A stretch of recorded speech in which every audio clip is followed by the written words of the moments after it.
Tudo bem, meus queridos? Eu vou retomar aqui que estava em falta, né, as últimas considerações a respeito da história da Índia.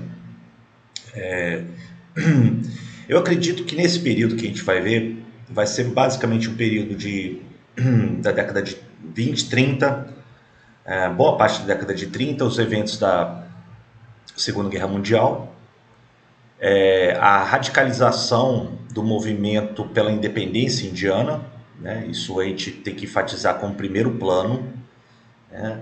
Para não cairmos naquela armadilha de acharmos que foram os britânicos que cederam a independência para os indianos. Não, os indianos eles lutaram. Agora, as lutas, a radicalização do movimento no Congresso indiano, Congresso Nacional Indiano e também na parte da Liga Muçulmana, essa radicalização vai produzir uma clivagem, uma separação entre interesses políticos reunidos na identidade muçulmana e aqueles que não são muçulmanos. E isso vai resultar num trauma da partição do Paquistão e da Índia, logo antes da independência, em 1947. E a gente depois, como a gente está falando mais da Índia, eu vou analisar depois mais a questão da Índia independente. Depois tem um discurso aí de Nehru, em agosto de 1947. Claro, também o que pertencia à Índia britânica, que era o Paquistão, ganha independência, embora vá tomar um rumo mais endossando o Islã, né? E a Índia, na sua Constituição que nasce em 1950, ela é mais plural, mais secular, né? E aí os desafios depois da independência na Índia. Como você escreve uma Constituição com tantas línguas, etnias, estados com larga autonomia na época do Império Britânico, como é que você amarra isso tudo em uma república secular, plural, né, laica, que a Índia até que mantém a estrutura da sua Constituição, não foi interrompida essa Constituição até os dias de hoje. Talvez seja um dos maiores méritos e motivo de aplauso de toda a comunidade internacional, como a Índia vasta, diversificada, ampla que é, e que manteve a sua estabilidade democrática até os dias de hoje, né? Então eu peguei aqui o Nehru, o primeiro líder de governo indiano, no seu discurso de independência. A gente vai ver isso na aula de hoje.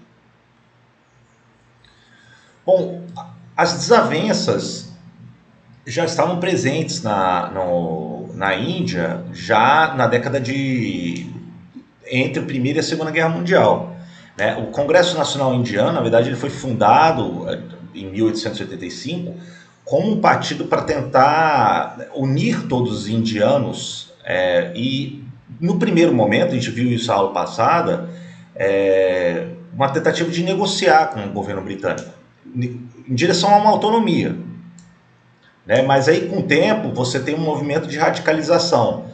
Radicalização no sentido que depois da Primeira Guerra Mundial, com algumas leis aprovadas, e uma participação significativa da Índia britânica na Primeira Guerra Mundial, você teve promessas que não foram cumpridas do governo britânico de tentar dar autonomia, maior autonomia ao governo indiano, né, os líderes indianos que tinha na época. Isso depois ainda vai começar a ter um movimento de fragmentação na liderança indiana. Então você teve, em 1907, já claramente uma separação de uma ala mais moderada e uma ala extremista, dentro do maior partido indiano, que era o Congresso Nacional Indiano, né? Você teve aqueles que acreditavam que era uma mudança gradativa a ser negociada, a trabalhar e negociar estruturas constitucionais dentro do Império Britânico, e aqueles que queriam se distanciar do Raj britânico. Isso vai ficar evidente na década de 20, a gente viu aquele massacre de Jallianwala. Na década de 20 que Gandhi começa a destacar na liderança do Congresso Nacional Indiano. Ele é presidente, E ele junta com isso uma ampla visibilidade e mobilidade social, né? Agora surge também outros, como por exemplo um Bengali, que talvez o mais icônico deles vai ser o Subhash Bose, a Chandra Bose, a gente vai ver isso logo depois.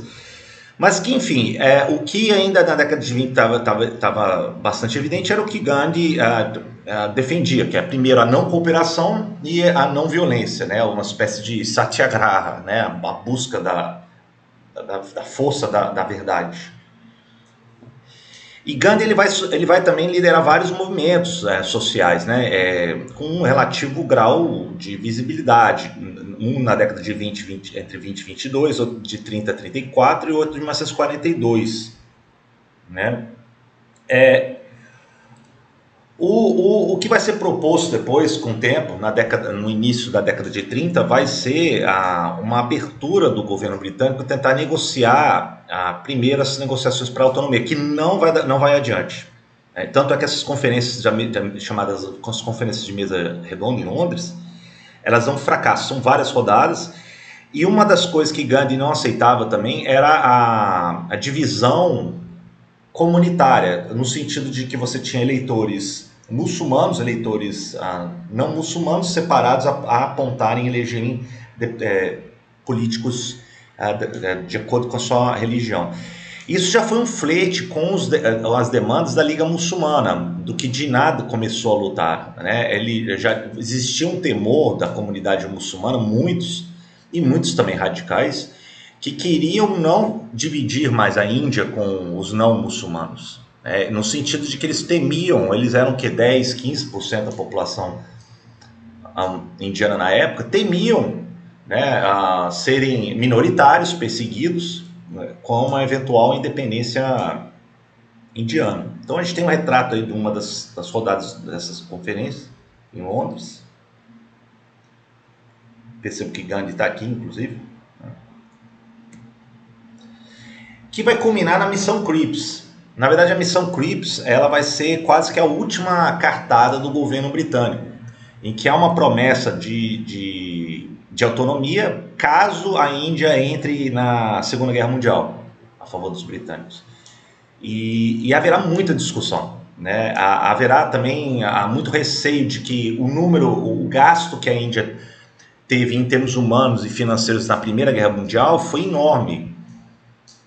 E na Segunda Guerra Mundial seria muito problemático. Né? Então você teve uma pressão crescente de um nacionalismo na Índia, questionando até que ponto então a Índia tem que sacrificar pelo Império Britânico. Né? Além disso, no esforço de guerra, o Império Britânico ele deixou de investir em infraestrutura indiana, então isso começa a ficar ainda pior. Né? O número de cargos no funcionalismo público indiano, o Indian Civil Service, caiu drasticamente desde a Primeira Guerra Mundial, na verdade. E essa estratégia de devolução gradual do poder, né, que veio desde a Primeira Guerra, que os britânicos prometiam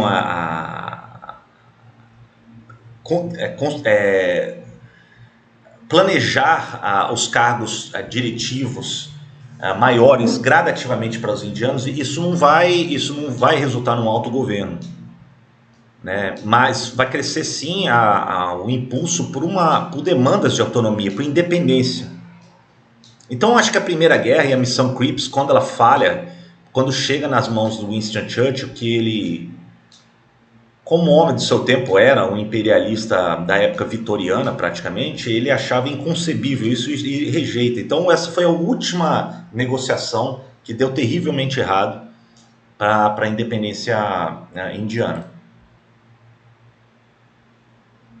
E aí, então, por exemplo, Gandhi ele faz um discurso famoso quando se reúne em Mumbai, né, hoje Mumbai na época, em 1942, que ele promove então um movimento de rompimento com a Grã-Bretanha e inicia então um amplo movimento Quit India, né, deixe a Índia.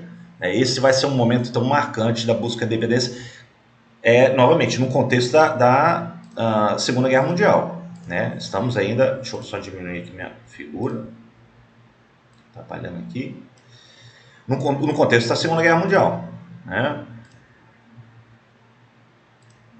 E algo que também vai ter uma certa consequência vai ser que depois o Partido Trabalhista Britânico vai chegar ao poder em 1945. Então, já logo depois da devastação da economia britânica na Segunda Guerra, você tem um outro governo que vai ter uma outra atitude a negociar com os líderes indianos, né? Além disso, claro, depois de 45 sabemos que haverá uma mudança de contexto entre os interesses soviéticos, ainda bastante tímidos logo depois da Segunda Guerra, e o interesse americano que vai se avolumar aí, em vários movimentos, apoio de movimentos anticomunistas, né?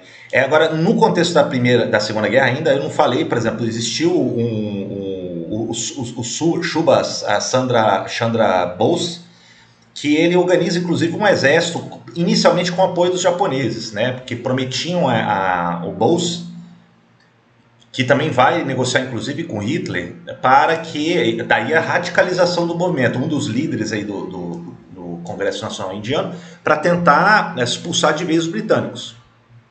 E o Bose hoje é bastante controverso. Muito tempo ele foi maculado com essas negociações, né? Mas o fato é que muitos hoje enxergam ele como também um líder que buscou autonomia num período de, primeiro, muito conturbado, segundo, pela independência indiana. Hoje em dia você tem vários pontos de vista. Alguns enxergam ele como um herói, um dos líderes na busca pela independência indiana, outros criticam ele por ele ter ido negociar com os japoneses e com os alemães na época da Segunda Guerra Mundial. Mas o fato é que com ele, por exemplo, está aí mostrando na foto, ele organiza até o Exército Nacional Indiano, que chega a ter alguma atuação no contexto da guerra. Está aqui ele representado aqui, né? Bom, e depois da guerra, então, temos aí, como eu disse, a ascensão de um novo partido, né, na Grã-Bretanha, o Partido Trabalhista. A Grã-Bretanha sai devastada da Segunda Guerra Mundial, né, debilitada, né, até os joelhos. E aí, então você tem uma nova postura do governo britânico, governo de Londres, junto com a radicalização que já estava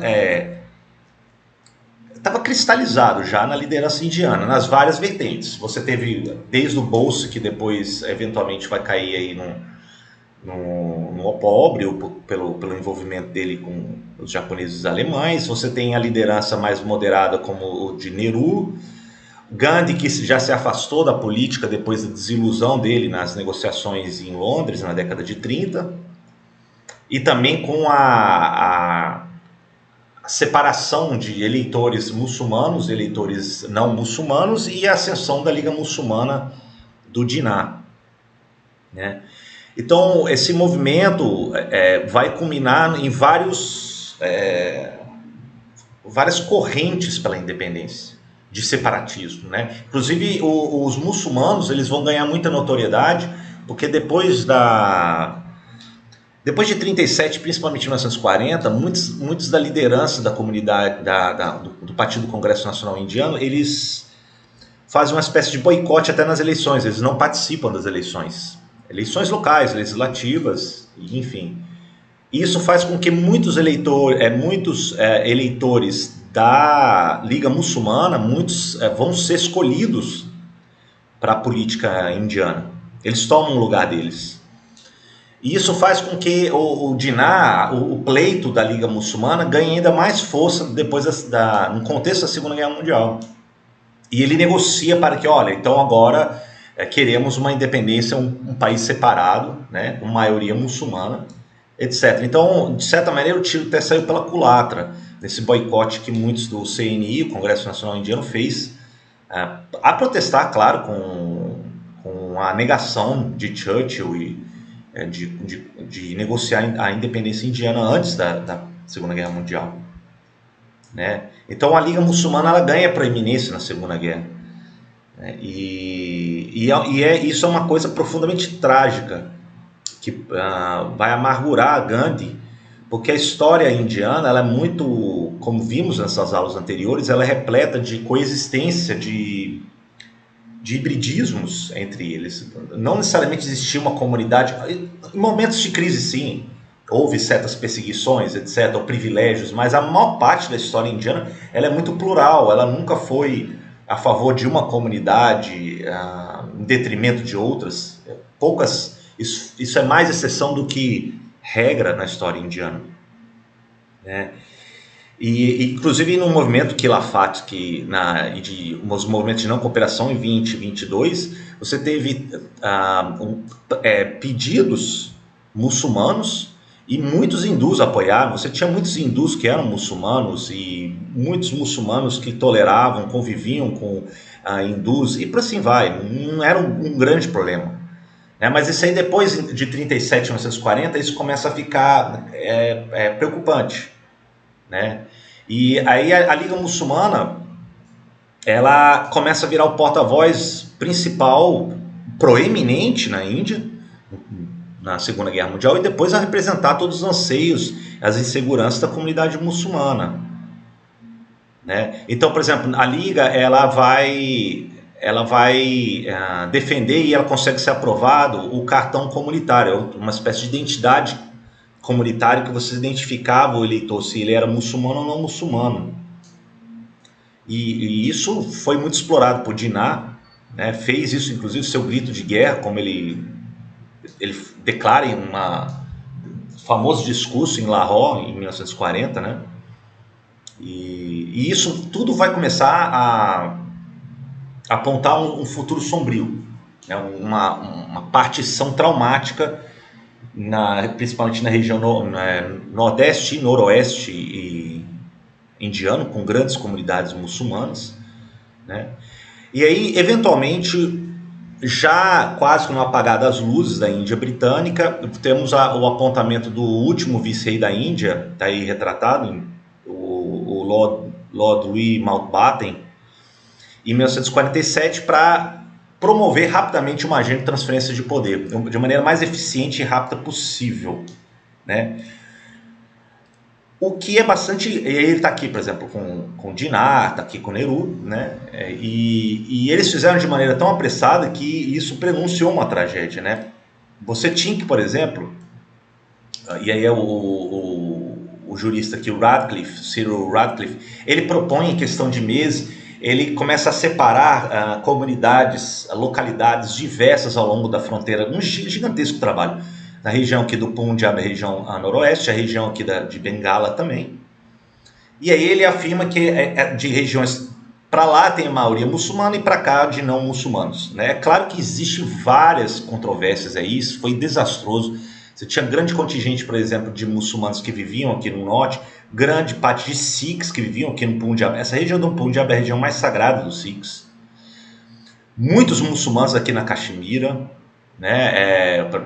Especialmente no Vale da Caxemira, muitos aqui em Bengala, né? Entre outros. Então, quando Radcliffe ele desenha essas linhas, é praticamente já um lavar das mãos do governo britânico, como o Mountbatten vai lá e fala, olha, temos um prazo, né, para deixar a Índia, né?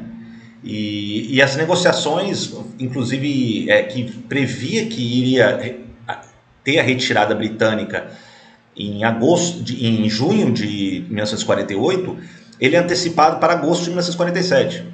Então é praticamente uma coisa desordenada. Os britânicos se retiram de maneira apressada.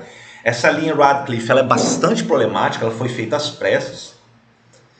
E aí, eventualmente, você já tem então um desastre em andamento, né? Muitos Sikhs, muitos muçulmanos passam para a parte do Paquistão, que ainda está em duas partes, né? Uma parte oriental, uma parte ocidental. A parte do Paquistão ocidental depois vai ter uma guerra de independência em 1971 e vai virar Bangladesh. E muitos Sikhs que estão em terras paquistanesas, lá no Punjab, eles vão são forçados a ir para o Punjab indiano. E nessa deslocamento, que é considerado o maior deslocamento forçado da história do século XX, 2 a 3 milhões de pessoas estimados foram mortos, de violência comunitária, fome, perseguições, né, tanto do lado dos dois lados, dos muçulmanos e não muçulmanos, e um deslocamento de 10 a 20 milhões de pessoas. Tem retratos aí das pessoas sendo desesperadas entrando nos comboios de trem para fugir de maiores violências. Perdas de propriedades, né? Saques, incêndio de propriedades, de mesquitas, de gurduaras, de inúmeros templos. Então uma das maiores tragédias, é uma das heranças mais terríveis do processo muito delicado, muito mal feito, muito mal acabado do processo de independência indiana. No sentido tanto dos britânicos em que decidiram não cooperar, que poderia ter cooperado, aí já é uma opinião minha, desde o final do século XIX e início do XX, não soube apreciar o esforço, a participação enorme que a Índia fez na Primeira Guerra Mundial, e na Segunda Guerra já deveria ter percebido, Churchill poderia ter percebido isso na missão que foi enviado a ele, resultou em nada, a missão Cripps de 1940, a amargura e a desilusão de várias lideranças indianas, como Gandhi, que já percebeu que não tinha mais como salvar o seu sonho da Índia diversificada, ampla, como era no período da Índia britânica, né? A exploração política de líderes, alguns líderes muçulmanos que queriam a separação e não atentaram para as consequências dessa separação, porque como é que você definiria a partição? Os custos populacionais disso. É muito complicado. Né? Então, a herança maior maldita é a partição que vai se dar em 1947. E aí vem então as independências. A primeira declarada um dia antes da Índia vai ser do Paquistão, de 14 de agosto, e do dia 15 depois da Índia, com o famoso discurso Nehru, que é o primeiro slide de capa o nosso, dessa aula apresentava, né, que é chamado Encontro com o Destino, né, que ele é dado durante a meia-noite, né, quando ele fala que o mundo está dormindo, a Índia despertará para a vida e a liberdade, e que chega-se num momento raro da história, quando saímos do velho para o novo, quando uma era termina e a alma de uma nação há muito reprimida encontra sua ascensão. Então, é um dos discursos mais famosos do século XX. E Nehru foi, nesse período crucial de estabelecimento de uma nova república, porque ela se torna uma república parlamentarista, o Nehru ele é uma figura-chave, porque ele vai negociar junto com outros para a ordem, a viabilidade de um país muito vasto, muito diversificado. Então, ele, claro, na contraparte, Ali Jinnah que vai governar por um ano, depois ele morre de câncer, considerado o pai da nação, do Paquistão. E aí então você tem essas duas nações sendo declaradas autônomas. E o último ato trágico, talvez um dos eventos mais trágicos e com maior reunião de pessoas em Delhi, chegou aos milhões no cortejo fúnebre, foi quando o Mohandas Gandhi é assassinado, queima-roupa por um extremista hindu, em janeiro de 1948. Então, Gandhi já estava morto politicamente, ele estava desiludido, ele tinha se retirado. Inclusive, o que ele promovia, que tinha grande impacto popular, ele era uma figura muito popular na Índia, eram as greves de fome. Já durante esse período já estava bastante desiludido, amargurado, já estava retirado da sua vida, né, espiritual, embora fosse, sem sombra de dúvida, considerado uma figura indiana no século XX, que vai inspirar vários outros líderes pelo mundo, né? E aí quando ele morre é um momento trágico, no nascimento de um novo país, que era a Índia, que já estava nas mãos de Nehru e sua equipe, né? E depois, alguns anos depois, nasce a Constituição Indiana. A Constituição Indiana foi um processo muito trabalhado, de muitas negociações. Né? Você tem, por exemplo, quais seriam as línguas oficiais da União? Né? Um país que agora, na Constituição, reconhece mais de 20 línguas oficiais. 2 foram reconhecidas como oficiais da União, que vai ser o hindi e o inglês. Você tem línguas de 3, 4 mil anos de tradição, com uma escrita própria, literatura própria, como o Tâmil. Né? Você tem línguas muito diferentes, de adivasses, de grupos tribais, indígenas muito isolados na região nordeste, por exemplo. Você tem o Bengali, que foi a língua até dos maiores questionadores da renascença bengali, que a gente viu no século XIX. Você tem o Maratha, a região do Maharashtra tem grande resistência também autônoma, e por assim vai, né? E nasce de uma maneira estabelecendo uma república. Então há um rompimento, inclusive, com a comunidade britânica das nações, parlamentarista secular. Então, eu acho que é um dos maiores feitos, embora bastante extensa a Constituição indiana, ela até hoje é a pedra angular da Índia, né? É motivo de muito orgulho dos indianos, e com justiça manteve a estrutura democrática pluripartidária, embora houvesse alguns momentos de ameaça, mas isso nem chegou perto de uma ditadura militar a se instaurar na Índia. Isso aqui é uma das principais línguas, né? Então, como eu estava falando, desde o Bengali, o Tâmil, o Gujarati, o Hindi, o Punjabi.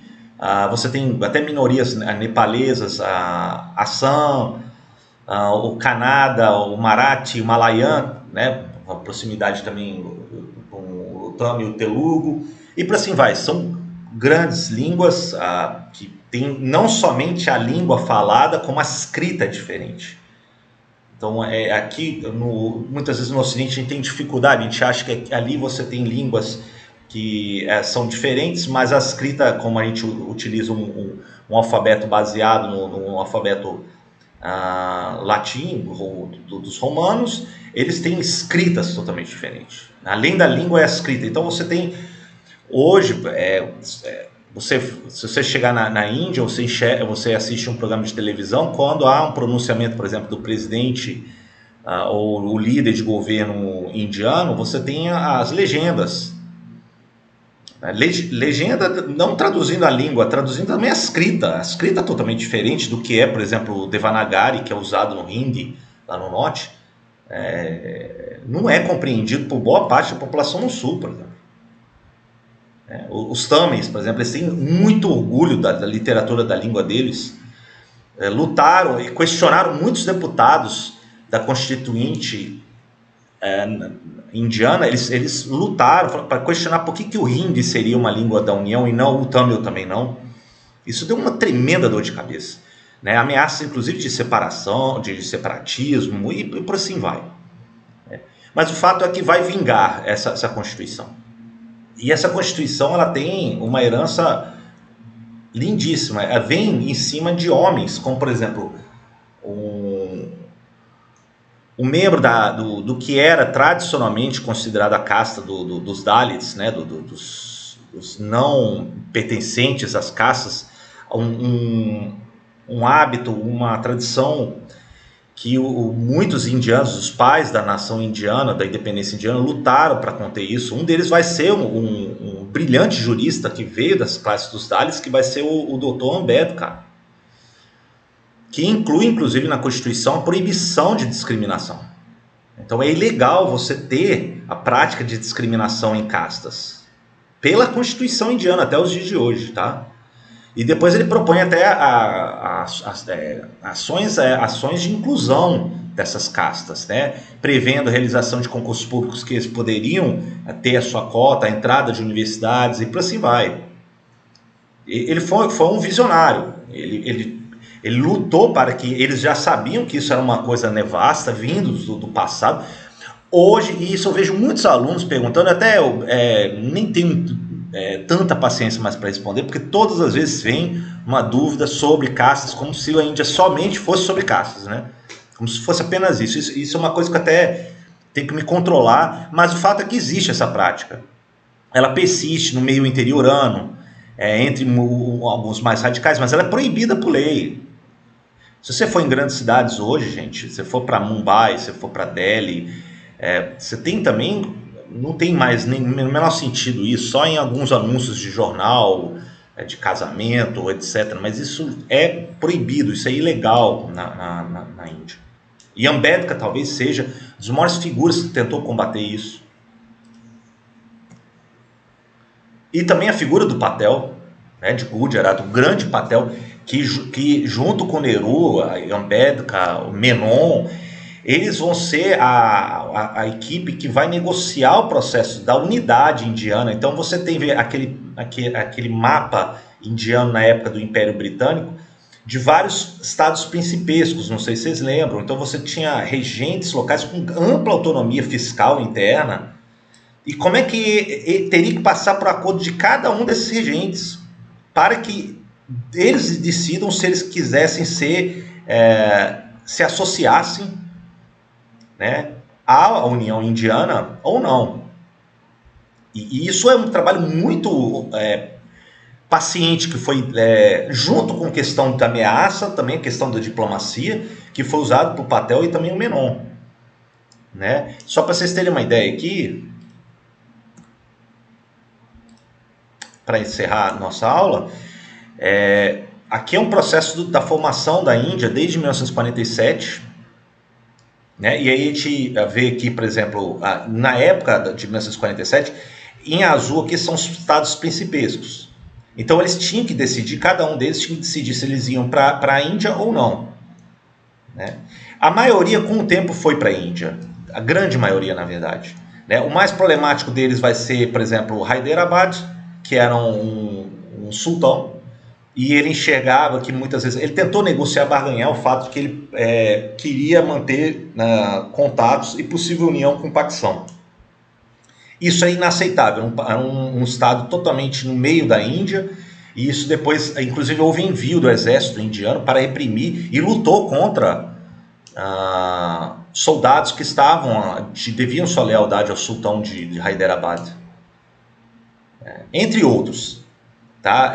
Você tinha estados tribais de Assam, que depois isso vai ser negociado com o tempo, e essa parte mais avermelhada, que eram territórios britânicos, que já entraram com a parte da Índia em formação. E outra parte, que é a parte da Caxemira.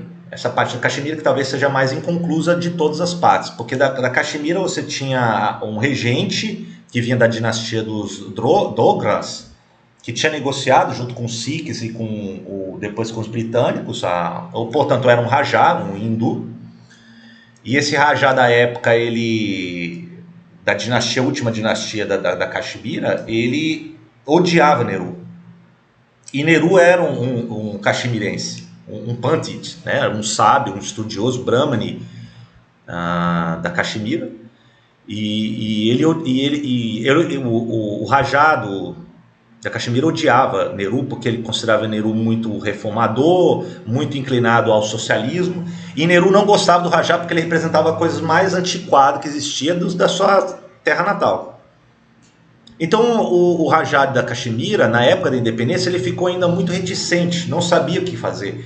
Ele flertava umas vezes com o Paquistão, mas também ele não aceitava o fato de que pudesse ser engolido pelo Paquistão, sendo que ele não era muçulmano, ele não tinha menor tendência a muçulmano, e temia também a intolerância do governo paquistanês se tomasse isso. Então ele deixou essa questão muito aberta. Eventualmente, alguns anos depois, ele concorda na cessão da Caxemira para a Índia, para a União Indiana.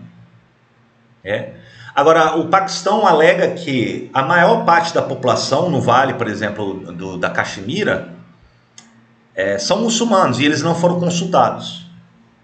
Mas todos os outros estados principescos, quem assinou termos de cessão foram os regentes. A Caxemira fez a mesma coisa. O Paquistão jamais aceitou isso. E a Índia viu que, se não agisse ali, eu não tô tomando partido, gente, estou analisando as questões históricas, eu estou aqui como historiador, né? O Rajá da Caxemira, quando ele cede para a União Indiana, ele segue o protocolo de todos os anteriores. Claro que houve pressões de Delhi no sentido político, sentido diplomático, até de ameaça militar, mas o fato é que ele seguiu o mesmo caminho que todos os regentes indianos. O Paquistão não aceita isso. O Paquistão percebeu que poderia pressionar por ter uma maioria muçulmana na região, embora tem grande contingente de muçulmanos no Punjab, no Sindh, etc. E aí eles levam essa questão logo depois da independência para as Nações Unidas, que há uma resolução que diz que deve ter então um plebiscito da população da Caxemira, só que até ali você já teve um grande deslocamento de muçulmanos que fugiram para o Paquistão, outros se dizem intimidados, o governo paquistanês não aceita a realização desse plebiscito por N razões, junto com o governo indiano, de que isso não seria representativo e por ter sido assinado os termos de cessão do Rajá, o último Rajá da Caxemira com a União Indiana. E fica-se até hoje essa indefinição. O fato é que ela juridicamente, a Caxemira faz parte da União Indiana, embora isso seja contestado com ameaças militares, né, com apoio a milicianos, alguns grupos, inclusive extremistas, que incitam a população muçulmana, e a população muçulmana também se diz perseguida pelas autoridades caxemirenses, e por assim vai. Agora, isso começa a ganhar uma magnitude maior ainda, porque agora, depois na década de 70, o governo indiano, depois o governo paquistanês, desenvolvem armamentos nucleares. Isso então ganha as manchetes do mundo. Agora, em 1956, quando você já tem a consolidação da Constituição, inclusive as questões linguísticas, você já tem praticamente assentada toda a ordem dos estados indianos. Depois, alguns estados vão se fragmentar, né? Fragmentar em unidades menores, né? Ainda permanece algumas questões. Deixa eu até voltar no mapa um pouco aqui antes, porque eu acho que mostrava.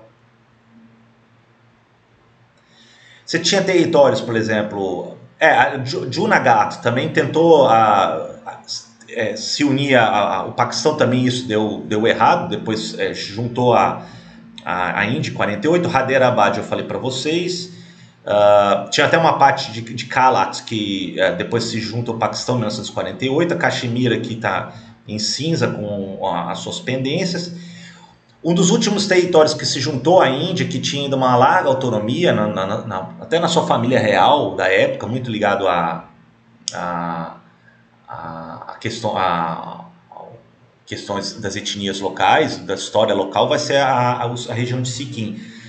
Existiam cidades que eram parte de governos estrangeiros, né, que tinha sido negociado no passado, mas eles existiram. Por exemplo, em 1958 o Puducherry, que era francês, juntou-se à Índia. Goa, dos portugueses, junto com o Damão e Diu, só vão chegar a ser anexados com a Índia em 1961. Inclusive, Goa, a velha Goa, a parte velha de Goa, que era dos portugueses, né? O governo português aqui, ele sofreu até uma ameaça de invasão, mas aí o governo português, Goa não tinha nem como resistir depois a entrada dessas tropas indianas, não houve nenhum derramamento de sangue na retomada de Goa. Na verdade, isso era até uma herança, até uma coisa anacrônica que o governo português insistia em manter, né? Isso na época do regime do Salazar, sendo que a Índia já era um país plenamente independente em 61, uma república que respeitava as diversas minorias étnicas e religiosas, e o governo português ainda continuou insistindo na sua posse de Goa, né? Por assim vai. O fato é que temos esse processo então consolidado já em 1956. Algumas pequenas questões, a Caxemira já começa a virar um problema muito sério, isso vai ser um petardo das relações entre o Paquistão e a Índia, até os dias de hoje, quando há um elemento de crise maior, mas assim nasce a Índia. A Índia ela nasce democrática, secular, plural, laica e manteve o seu caminhar democrático até os dias de hoje. Eu vou parar por aqui. Na próxima aula eu vou analisar mais a vida independente da Índia. Então vai ser a nossa última, em que a gente vai analisar depois as questões que vão surgir do governo Nehru, o primeiro líder do governo indiano, depois a sucessão com a sua filha Indira e assim em diante. Né? Então agradeço aí a audiência de vocês, né? E nos vemos na próxima vez.